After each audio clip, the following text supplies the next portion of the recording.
we got something else right here. I actually got the clip pulled up on my computer. It is Youngsville native, Lafayette native, whatever you want to call it, local talent, Malik Nabers with the New York Giants, and he got into it a little bit with with the Detroit Lions. So let's see.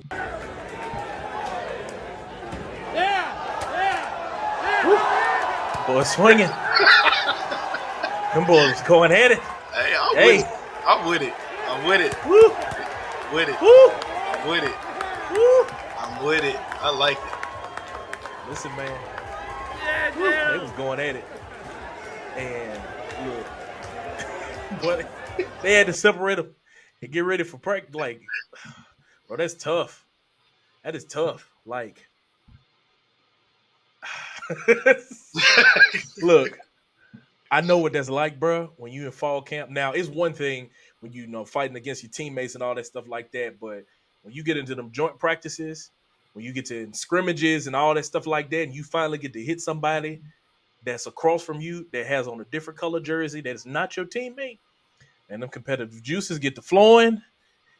You get to talking trash, and next thing you know, somebody done said something to set you off, and there it is. Listen, you know, Malik ain't no pushover. I know that for sure. He got that dog in him for sure.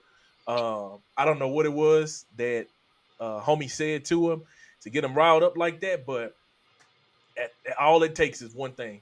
Whether you're sorry, they shouldn't have drafted you. You know, I wouldn't have spent no money, like anything. Whatever it takes to set somebody off, it only take one thing. And it's what you said, and next thing you know, it's going down, bro. It's going down every single time. I mean, at the end of the day, man, it's just these guys competing. Like you just said, they're competing throughout the whole camp. You know, just trying to solidify their role and solidify their spot on the next level. So, you know, when Malik doing that, and with camps, you expect that with camps because it's high energy all the time. They're competing the best. But I heard, well, there was a report out there that Malik had double-digit passes come his way. He only dropped one. And if that was the one, and he was catching all the other ones, DBs might have been upset and was frustrated saying some things too. So at the end of the day, it's to me, it's just competitive. I know fines will be thrown left and right. The thing that made me laugh was when they asked Malik about it. He said that he was just tapping them on the head. They say good play. Now that was a hard tap, Malik. That was a little hard of a tap. But at the end of the day, man, I understand it. It's just competitive, man. I respect both sides of it. I really do.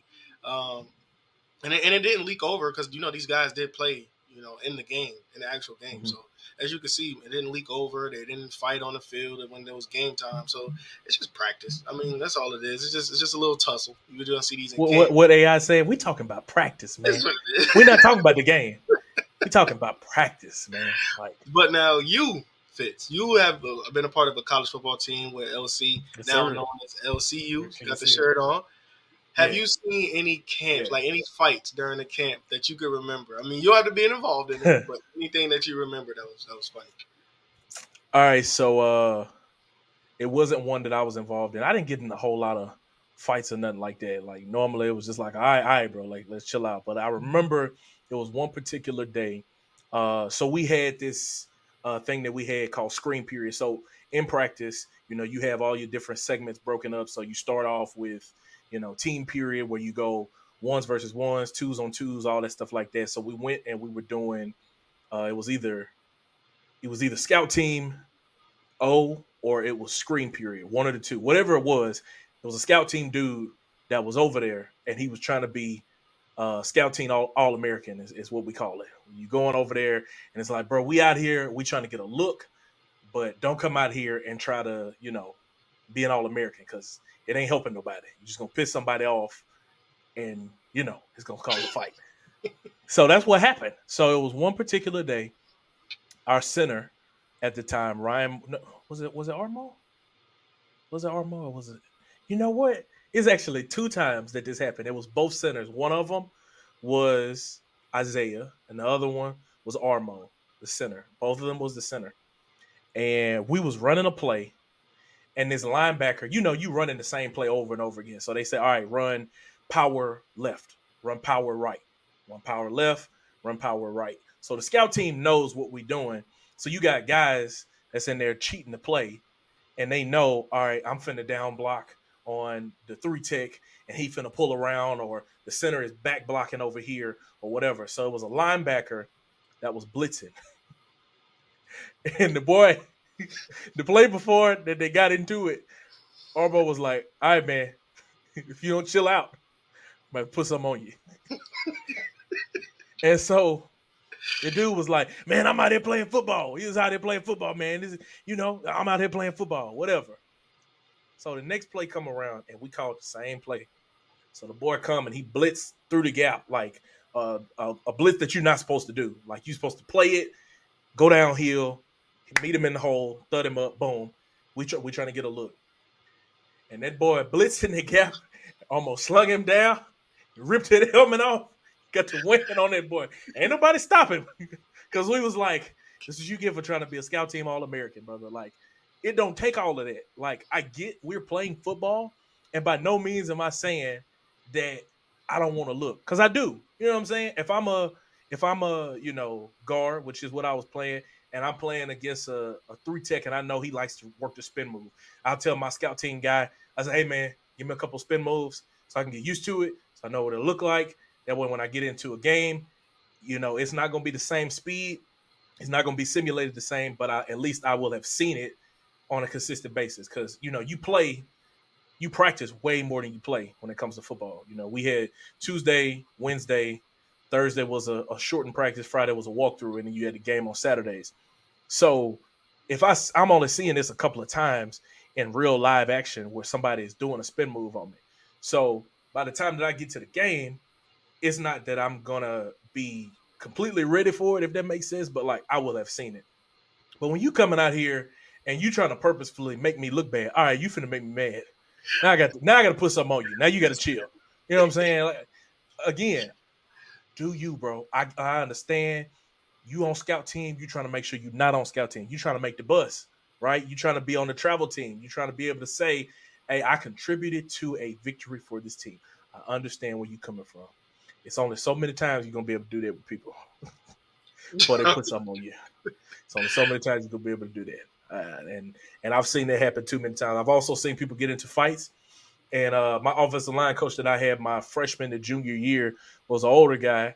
And so when dudes would be swinging, he'd be like, man, y'all look stupid because you punching helmets and you got bare hands, or you ain't got no gloves on. You hitting somebody in the head, you're going to break your hand. What are you doing?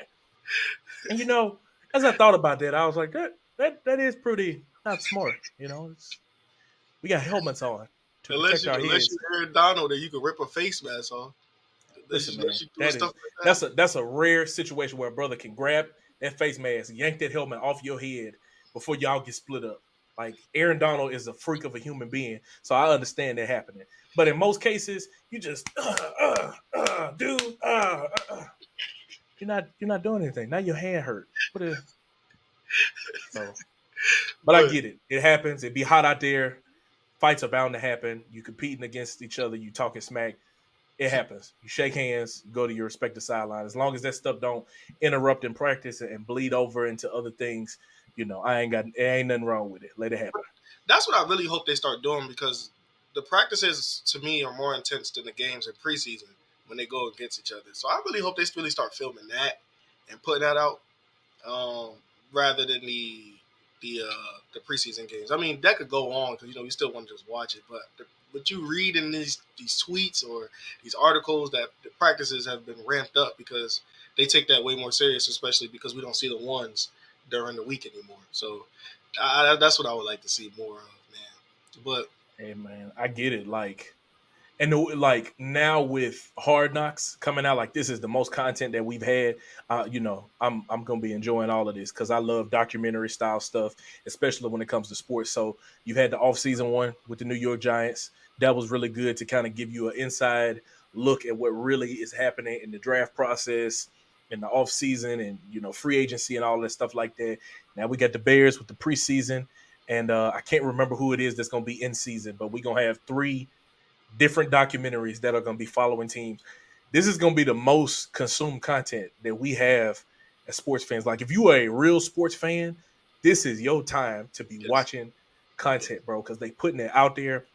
Then, not to mention that players are getting their own videographers. They're hiring people, and they're putting out vlog style content. Like it's this is the time, bro. Like content is out there. I didn't even seen people. It hadn't made its way to the NFL yet, but I done seen dudes playing, in like semi-pro leagues and stuff like that, and they'll put the camera on top of their helmet, and it'd be POV, and it'd be like the running back, and he'd be cutting through the line, and all. That's coming. You better. All the NFL need to do is get the right licensing for them to make some money, and you better believe it's gonna be a camera somewhere in them helmets and them guardian caps, whatever. They gonna put it right up in there, and they're gonna be like, "This shot is sponsored by," and they're gonna be making money off of it.